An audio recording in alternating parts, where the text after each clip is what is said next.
we are now going to move into the much weighted world of events. And I know a lot of you are interested in events, and for those of you who said, well, events is not my world, guess what? It will touch you anyway. Events is such a huge part of this industry that even if you are not the event planner or the event coordinator or any of the other specific events roles, you will be around events. Whether you're working in hospitality organizations, or you're working for tourism or anything in between, you're going to be doing something with events at some level at some point in time in your career. It's an inevitable, and so it's a really good idea to have an overview of events. The other thing I want to point out is a lot of my event students first thing they go to is, I want to be a wedding planner. And the last thing I want to do is dissuade you from what you're truly passionate about life about. However, I would encourage you to broaden your horizons and think about all the different ways you can be a part of the events world and see what really is the best match for you and what's going to be best for your career long term. The wedding industry is especially niche. It has a lot of high density and high competition for event planners in that space.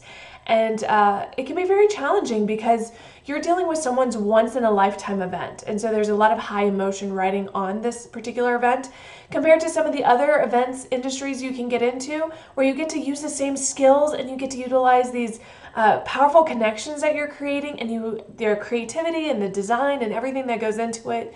But not necessarily being a once-in-a-lifetime event changes the perspective and changes the way you can approach that event. And so one of my biggest goals in this entire module is to emphasize all the ways you can be connected to the events industry, whether you end up doing tourism and hospitality or you go into events, and to really think about the skills that are involved in this and to not necessarily narrowly track yourself down without thinking about all the different possibilities that are included in the events world. And so when we think about events, what incorporates an event, what it means to be an event, essentially is this. It's anything that accomplishes this economic, cultural, societal, or environmental objective, and it's across the whole spectrum. So we're going to look at a bunch of different examples from mega events to small special events and everything in between. So the first thing I wanted to do is define this concept of MICE or MICE. And these are the most generic terms that we use in the industry to represent the broad scope of events that you can be a part of. The original is MICE, which is meetings, incentives, conventions, and events. And that has really morphed over time to be more inclusive of all the kinds of events that are really available to you, and has become MICE, which is meetings, expositions, events, and conferences, and it kind of encompasses the incentives or other elements like that. I tend to prefer MICE. I think MICE is a better representation of the events industry than MICE. However, you will still see both used, and really they're relatively interchangeable. And so let's break down what exactly we mean by meetings and expositions and so forth down the line. Starting with looking at all the different kinds of things that are included in the MICE/MICE industry, which is the events industry. Synonymous, similar concepts. We're talking sporting events from arenas and regular season to special events that go along with that. Your social events like weddings, family reunions, graduations, retirement parties, anything like that. Corporate events, sales meetings, holiday parties. So some of it's a little bit social, some of it has an agenda involved with it. Then we get into business events, which is different than corporate events because corporate events tend to be within one organization or one group of organizations, as opposed to business events, which tend to be a little bit more industry-wide. So you're seeing things like trade shows and county fairs. Then we get into special events, and that's typically events that do not occur on a regular basis. They're not going to be really annual events. They're going to be things that happen once every so often and are usually a commemoration or celebration of something. So some examples of that are centennial celebrations or Founders Day celebrations for a city. Then we get into our mega events. Those are the huge ones, usually global or worldwide. We're looking at things like the Olympics and the World's Fair, which again, that's also part of sporting events, but it's also a special event, but it's also a mega event. So you can see where that falls into. Conventions and meetings, focusing on a specific topic, focusing on a specific agenda. We're going to bring people in, usually part of some sort of association or organization, and we're going to host people in a single place to gather and talk about whatever that agenda is.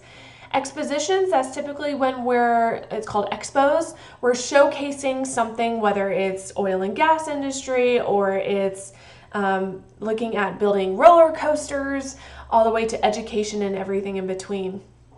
Festivals, music festivals, arts festivals, food and beverage festivals. Oftentimes you're going to find a lot of not-for-profit festivals, but there are also for-profit festivals, community events, different things along that line. Religious events that are going to happen, whether it's a rare occurrence like a papal inauguration to a yearly occurrence, something like Easter. And then we have our retail events. That's a new store opening, new product rollout, promotional event, getting people in the door.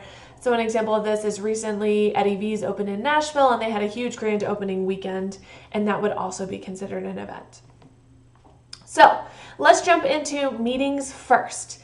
So the goal of a meeting is to essentially have a group of people where you're doing educational sessions, discussions, maybe having some social functions and other organized events. But really the goal of a meeting is to bring people together, typically from either an association or a business organization, to work on some sort of clinic or forum, maybe to have a symposium or a workshop. And these are the elements that go into it, and it typically has no exhibit component. So you're not going to have an expo attached to it. You're not going to have a showcase of different products that people can purchase. Really, the point of a meeting is to bring people together for some sort of purpose, whether that's educational, business related, or policy related. So you're making some sort of policy decision. Then we get into expositions. So expositions, that's kind of the other side of it, is like you see here, you're going to have a bunch of people come together to showcase their products, new ideas, new trends in the market, whatever it is that is being sold, products, services, promotional materials, vendors, support systems. You can even have expositions for more social things. So we're going to have an expo for Disney fans. We're going to have an expo for anime fans. We're going to have an expo for whatever. And again, you're going to have people selling maybe local crafts, local arts. They're going to be selling niche products, but they typically end up in one space with a lot of different vendors looking to either form business-to-business relationships, which is the standard, or maybe even business-to-customer relationships. So exhibitions and trade shows. So when you extend beyond this business-to-business relationship, that's really when you start to get into a trade show kind of setting. So a trade show just takes it one step further and says, okay, we are from this trade, and maybe we're vendors selling to vendors or associated with the general theme. The exhibitor, vendor, same kind of concept. If it's a business to consumer, typically we're going to see it be regional with an entry fee. So if I wanted to go to a specific event, I would be paying an entry fee to get in. Business to business tends to be more of part of a convention or part of a conference, and I'll pay for the entire event, and I have access to the exhibition based on that. Again, what it looks like, how it's organized, how it's structured, the pay, the fees, all that kind of stuff, that comes down to your meeting planners and your venue to determine how you're going to pay for the exhibition or trade show. And again, there are videos scattered throughout here. I do recommend checking those out, and it's going to give you a much better visual representation of exactly what I'm talking about when it comes to exhibitions and trade shows and the other links that you're seeing along the way. Then we get into conventions. So conventions may have pieces of meetings in them, may have pieces of exhibitions, expos, and trade shows as part of it. But typically it's a place where a lot of people gather representative of their organization or for a general purpose in order to learn, to grow, to look at vendors or exhibitors, and to kind of congregate everyone together for a common goal or purpose. It can be educational. We have a lot of conventions in education. It could have to do with committees or organizations. It could be a social function. The picture here is from an anime convention. It could be a meeting for organizational governance, figuring out some new rules you want to establish within the organization. Typically, conventions are reoccurring, and they happen the same time each year or every other year, and so it's not considered a special event because it's something that is reoccurring over time. Then we have our events. These can be any of the above. It can be a meeting or a convention, exhibition, special event, gala dinner. It's kind of all-encompassing. So the reason we call it event planning is because if there's an event component where this is not a routine part of operation, so it's not like running a dining room. So having dinner at a restaurant is not an event. But say renting out the entire restaurant and hosting a single event with a couple of speakers and where we have a specialized menu, that's an event. So typically it has to do with how often it happens and how the planning process is put together, and that is why it is considered an event, but it can have so many different components involved. So when you think of the events industry, don't think narrowly into one small aspect of what you do. If you want to be involved in events, you can be involved with events from venues to event coordination to actually the execution of the event to design to everything in between. You can be a supplier or a vendor for these organizations. Anything you want to do to be part of the events industry. And then special events are typically one-time celebrations, things that don't happen on a regular basis.